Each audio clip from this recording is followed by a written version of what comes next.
எனக்கு பொண்டாட்டியா யார் வரணும்னு இருக்கோ அவதான் எனக்கு பொண்டாட்டியா வருவா. அப்போ ரவுடி லட்சுமியை பார்த்து பேசுற எண்ணம் இல்லையா? அவளுக்கு நான் வேணும்னா அவ என்ன தேடி வரட்டும், நான் அவளை தேடி போக மாட்டேன். இதான் என் முடிவு.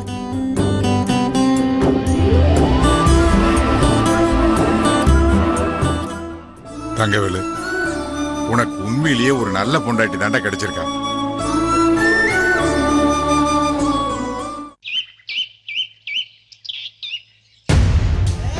இப்படிக்கு சண்முகம்.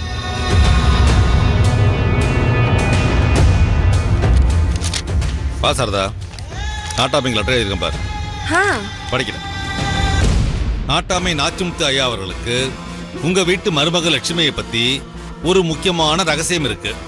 அதை பத்தின முழு விவரமும் நான் அனுப்பி இருக்கிற டிவிடில இருக்கு. முதல்ல அதை பாருங்க. கடைசியில என் நம்பரை சொல்லியிருக்கேன். அந்த நம்பருக்கு போன் பண்ணுங்க. இந்த டிவிடியில சொல்லாம விட்டு போன பல விஷயங்களை நான் சொல்றேன். இப்படிக்கு சண்முகம். என்னங்க நீங்க அன்னைக்கு நீங்க யோசிச்சத பார்த்தா நந்தினிய பத்தி பக்கம் பக்கமா எழுத போறீங்கன்னு நினைச்சேன். இப்ப பார்த்தா அரை பக்கம் கூட எழுதி முடிக்கல. ஆடிப்போடி பைத்தியக்காரி, பக்கம் பக்கமா லெட்டர் எழுதி அதை நாட்டாம படிச்சு, அதை விட இந்த டிவிடியை பார்த்தாருன்னு வையே, என்ன நடக்கும் சொல்லு. என்ன பாரு, உனக்கே புரியல முழிக்கிற.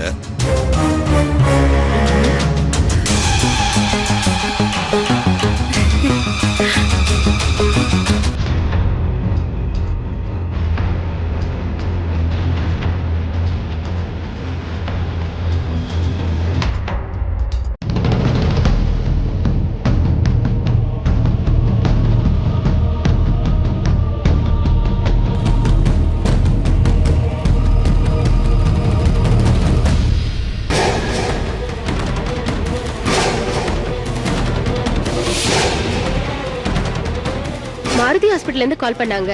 பிளட் கொடுக்கணுமா, உன்னை உடனே கிளம்பி வர சொல்றாங்க.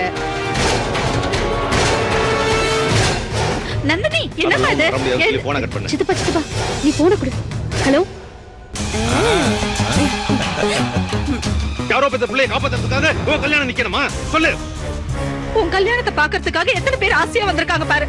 யோசிச்சு முடிவெடு நந்தினி. யோசிக்கிற ஒவ்வொரு செகண்டும் அங்க ஒரு உயிர் போயிட்டு இருக்கு சித்தி. உன் ஃபீலிங்ஸ் என்ன புரிஞ்சுட்டேன் நந்தினி. வா ஹாஸ்பிடல் போலாம். டேய், என்னடா அவதான் ஏதோ பேசுறேன்னா நீ பாட்டுக்கு போயிட்டே இருக்க, அவளுக்கு சப்போர்ட் பண்ணிட்டு. அப்பா எனக்கா கொஞ்சம் அமைதியா இருங்க, நாங்க போயிட்டு வந்துருப்பா.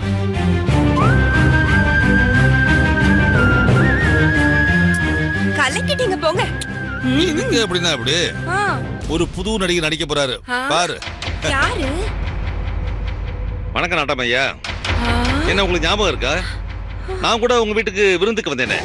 அப்ப கூட நான் மருந்து சாப்பிட்டு இருக்கும்போது, இல்ல நான் சரக்கு அடிச்சிட்டு இருக்கும்போது நீங்க கோச்சிட்டு போயிட்டீங்களே. இப்ப உங்களுக்கு ஞாபகம் வந்திருக்கும்னு நினைக்கிறேன். இப்ப நீங்க பாத்துட்டு இருக்கீங்களே டிவிடி, அதை உங்களுக்கு அனுப்பி வச்சது சாக்ஷாத் இந்த சண்முகமே தான். நான் யாருன்னு கேக்குறீங்களா? உங்க வீட்டுல லட்சுமியே நடிச்சிட்டு இருக்காளே நந்தினி, அவளோட சித்தப்பா. உங்களுக்கு நான் சொல்றதுல ஏதாவது சந்தேகம் இருந்துச்சுன்னா இந்த பிளட் டெஸ்ட், டிஎன்ஏ டெஸ்ட், எந்த டெஸ்ட் வேணா எடுத்து பாத்துக்கலாம். நான் வளர்த்த பொண்ணு பண்ண காரியத்தை சொல்றதுக்கு எனக்கு அசிங்கமா இருந்தாலும் நீங்க நல்ல மனுஷன், நீங்க நல்லா இருக்கணுங்கிறதுக்காக உங்க நலன் கருதி நான் இந்த விஷயத்தை உங்ககிட்ட சொல்றேன். உண்மையிலேயே உங்க பையன் வெற்றிக்கும் நந்தினிக்கும் கல்யாணம் நடக்கல. நீங்க பாத்துட்டு இருக்கீங்களே இந்த கல்யாண மண்டபம், அதுல இருந்து தப்பிச்சு ஓடி வந்தவதான் இந்த நந்தினி. அவகிட்ட உங்க பையன் வந்து உதவி கேட்டிருக்கான். இவளும் அவனுக்கு உதவி செய்யறத நினைச்சிட்டு தனக்கு தானே தாலியை கட்டிக்கிட்டு உங்களுக்கு மருமகளாகவும் உங்க பையனுக்கு பொண்டாட்டியாவும் நடிச்சுக்கிட்டு இருக்கா. இதுதான் உண்மை. இப்ப உங்களுக்கு என்கிட்ட பேசணும்னு தோணுமே. அப்படி உண்மையிலேயே உங்களுக்கு ஆர்வம் இருந்துச்சுன்னா நான் ஒரு நம்பர் சொல்றேன், அதுக்கு போன் பண்ணுங்க. 7299365572. என்ன புரியல? தமிழ்ல சொல்றேன். 72 999 36 572. ஓகேவா? மறக்காம போன் பண்ணுங்க. வணக்கம் நாட்டாம.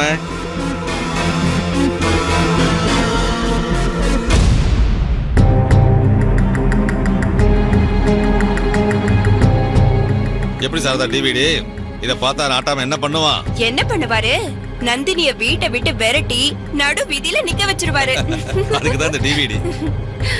உண்மையை சொல்லணும்னா ஒருத்தனை கெடுக்கணும்னா உங்ககிட்ட தான் ஐடியா கேட்கணும். கலக்கிட்டீங்க போங்க. என்ன ரொம்ப புகழாத சாரதா. இந்த டிவிடிய பார்த்தான வையே, நந்தினி நம்ம கிட்ட சண்டை போடுறதுக்காக வேண்டியாவது நம்மள தேடி வருவா. அந்த நேரத்துல அவளை கோழி அமுக்கிற மாதிரி ஒரே அமுக்க அமுக்கி மகாலிங்கத்து பையனுக்கு கட்டி வச்சிருன்னு வையே, அப்புறம் நாம தான் கோட்டீஸ்வரங்க. சூப்பருங்க. சரி சரி, எடுத்து அட்ரஸ் பண்ணி.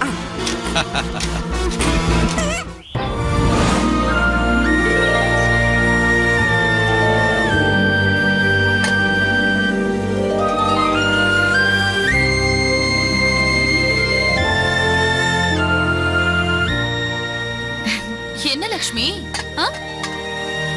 நீ எதுக்கு இங்க வந்த? இன்னைக்குதான் நானே சமைச்சிட்டேன்ல.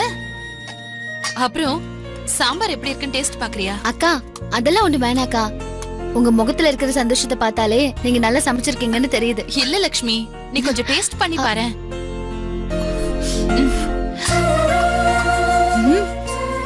ரொம்ப சூப்பரா இருக்குக்கா. எல்லாம் நீ சொல்லி கொடுத்தது தானே. லக்ஷ்மி, நான் உண்மையிலேயே மனசு விட்டு சொல்றேம்மா. உன்கிட்ட கத்துக்க வேண்டிய விஷயங்கள் இன்னும் நிறைய இருக்குமா. அக்கா நீங்க இவ்ளோ சீக்கிரம் மனசு மாறி என் கூட சகஜமா பேசுவீங்கன்னு நான் எதிர்பார்க்கவே இல்ல. எனக்கு மட்டும் உன் கூட சண்டை போடணும்னு வேண்டுதல என்ன? வீட்டுக்கு வந்த புதுசுல மத்தவங்களை தூண்டி விட்டு உன்கிட்ட இருக்கிற இந்த சாவி கொத்து என் கைக்கு வரணும்னு ஆசைப்பட்டேன். அதுக்கப்புறமா தான் யோசிச்சேன், குடும்ப பொறுப்புங்கிறது ஒரு சுமை. அந்த சுமைய நீயே சுமக்கணும்னு ஆசைப்பட்டுதான் மாமாவும் நீயும் என்கிட்ட அந்த சாவி கொத்து தரவே இல்ல. இத நான் லேட்டா புரிஞ்சுக்கிட்டதுதான் இவ்ளோ பிரச்சனைக்கும் காரணம். ஆனா லக்ஷ்மி, இனிமே யாரு என்ன சொன்னாலும் நான் நல்லவளா வாழணும்னு முடிவு பண்ணிட்டேன். அக்கா நீங்க சொல்லிதான் தெரிய வேண்டியது இல்லக்கா. உங்க நடவடிக்கையை பார்க்கும் போதே நீங்க தெரிஞ்சிட்டீங்கன்னு தெரியுது. எல்லாத்துக்கும் காரணம் நீதானே லக்ஷ்மி. நீங்க மாறினதுக்கு நான் மட்டும் காரணம் இல்லக்கா. இந்த குடும்பத்தோட சூழ்நிலை அப்படி. இங்க இருக்கிற யாருமே கெட்டவங்க கிடையாது. மத்தவங்களுக்கு கெடுதல் பண்ணணும்னு இங்க யாருமே நினைக்கிறது இல்ல. இத பார்த்துதான் நீங்க மாறிட்டீங்கன்னு நம்புறேன். எதை பார்த்து நான் மாறினங்கிறது முக்கியம் இல்ல. இப்படி எல்லாருக்கும் நல்லவளா வாழ்ற வாழ்க்கை இருக்கே, இத உங்ககிட்ட வார்த்தையில சொல்லி புரிய வைக்க முடியாது. அனுபவிச்சு சொல்றேன். இப்ப நான் வெரி வெரி ஹாப்பி. இப்படி நீங்க பேசும்போது எனக்கு ரொம்ப சந்தோஷமா இருக்குக்கா. உண்மையாவா? ஆமாக்கா. நான் கூட நீங்க இந்த வீட்டுக்கு வந்த புதுசுல நீங்க நடந்துக்கிற விதத்தை பார்த்து பெரிய மாமாக்கு தப்பான பொண்ணு செலக்ட் பண்ணிட்டேனோன்னு கொஞ்சம் வருத்தப்பட்டேன்.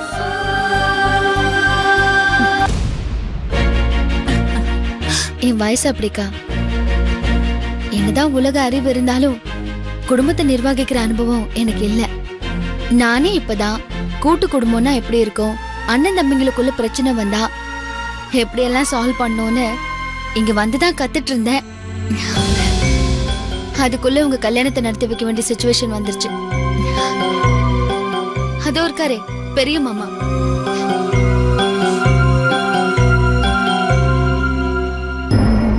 அவருக்கு கல்யாணம் நடக்கணுங்கிற ஆசையில ஆர்வ கோளாறுல தப்பு பண்ணிட்டேனோன்னு பயந்துட்டேன்க்கா.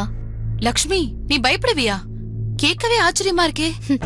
நான் மட்டும் இல்லக்கா, உலகத்துல மனசாட்சிக்கு பயப்படாதவங்க யாருமே கிடையாது. அப்படி நீ எதுக்கு பயந்த நான் தெரிஞ்சுக்கலாமா லக்ஷ்மி? இந்த வீட்டை பொறுத்த வரைக்கும் அத்தைதான் குடும்ப தலைவி. அவங்க பையனுக்கு பொண்ணு பார்த்திருந்தா குலம் கோத்திரம்னு நல்ல பொண்ணா பார்த்து அவருக்கு கல்யாணம் பண்ணி வச்சிருப்பாங்க. ஆனா நான் எதை பத்தியும் பெருசா விசாரிக்காம உங்களுக்கு மாமாவை பிடிச்சிருக்குங்கிற ஒரே காரணத்துக்காக இந்த கல்யாணத்தை செஞ்சு வச்சிட்டோமேன்னு குற்ற உணர்வுல கொஞ்ச நாள் இருந்தேன். ஆனா இப்பெல்லாம் அது எதுவுமே இல்லக்கா. லக்ஷ்மி, பூவோடு சேர்ந்து நாரும் மணக்குங்கிற மாதிரி இப்ப உன் கூட சேர்ந்து நானும் மாறிட்டேன். அக்கா, சக்தி வேலை நம்ம வீட்டுக்கு வர வைக்கணுங்கிற உங்க ஆர்வத்தை பார்த்து நானே அது தெரிஞ்சுக்கிட்டேன்க்கா. நானும் நீ ஏன் இவ்வளவு அழகா இருக்கேன்னு இப்பதான் தெரிஞ்சுக்கிட்டேன். மனம் போல் வாழ்க்கைன்னு சொல்லுவாங்க. ஓ, நல்ல மனசுக்கு நீ அழகா இருக்க. இப்ப நானும் நல்லவளா மாறிட்டேன்ல, நானும் அழகா இருக்கேன்ல. தேன்மொழி, லட்சுமி சொல்லிதான் நீ அழகா இருக்கிறது தெரியுமா என்ன? உண்மையிலேயே நீ ஒரு அழகு தேவதை. நீ எனக்கு கிடைச்ச பொக்கிஷம்.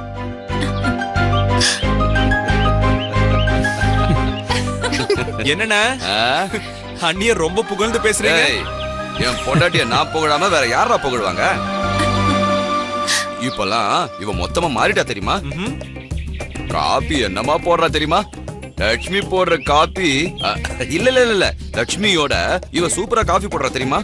அதுவும் அத ஆத்தி தர பக்குவம் இருக்கே, அடடடடடா, அதோட சுவை. இந்த மாதிரி பொண்டாட்டி கிடைக்க நான் ரொம்ப கொடுத்து வச்சிருக்கணும்டா. நானும் கொடுத்து வச்சு வந்தான்டா.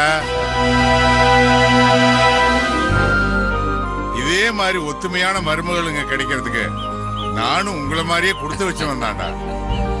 லட்சுமி தேன்மொழிக்குள்ள என்ன ஒத்துமை, என்ன நெருக்கம், என் கண்ணே பட்டுடும் போல இருக்கு. ஆமாப்பா, நம்ம குடும்பம் இவ்வளவு ஒத்துமையா இருந்தா எவ்வளவு சந்தோஷமா இருக்கும். உங்க அம்மா மட்டும் குணமாயிட்டா தனக்கு கிடைச்ச 2 மருமகளுங்களை பார்த்து எவ்வளவு சந்தோஷப்படுவா தெரியுமா? அதுக்கு டாக்டர் சொன்ன மாதிரி சக்திவேல் நம்ம வீட்டுக்கு வரணும். அவனுக்கு உடனே போன் பண்ணி வர வைங்களேன். அப்பா, சக்திவேல் நம்ம வீட்டை விட்டு போய் 12 வருஷம் ஆச்சுப்பா. இப்போ அவன் எங்க இருக்கானோ எப்படி இருக்கானோ எதுவும் தெரியலையேப்பா.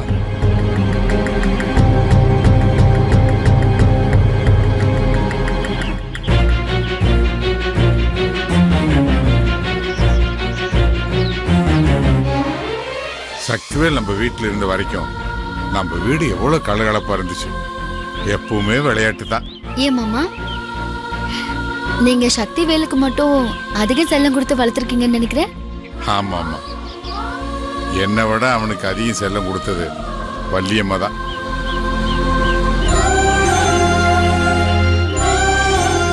பெரியவன் இருக்கானே, இவன் எப்பவுமே வீடு முக்கியம்னு என் பேச்ச மீறவே மாட்டான். கதிர் வெட்டியும் அதே மாதிரிதாம்மா.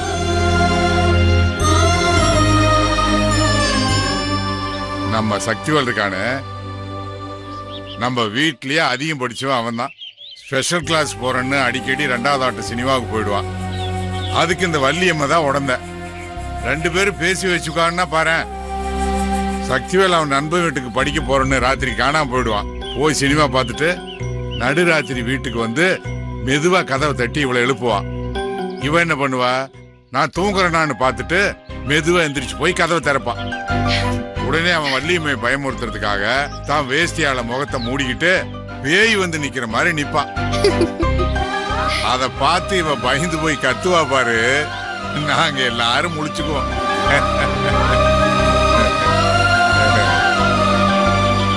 இப்படி ஒரு நாள் இல்ல, 2 நாள் இல்ல, அடிக்கடி இப்படித்தான் நடக்கும். சக்திவேலும் வள்ளியம்மையும் அவ்வளவு ஒத்துமையா இருப்பாங்க.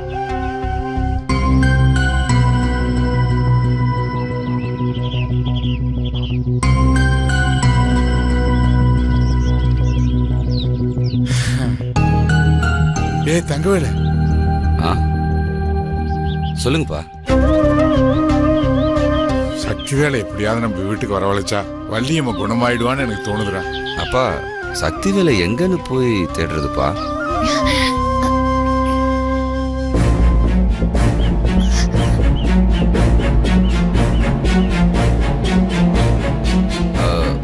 வேணும்னா ஒண்ணு செய்யலாம்ப்பா, பேப்பர்ல விளம்பரம் கொடுக்கலாம்ப்பா. மாமா, அதுக்கு அவசியமே இல்ல. என்கிட்ட சக்தி வேலோட நம்பர் இருக்கு.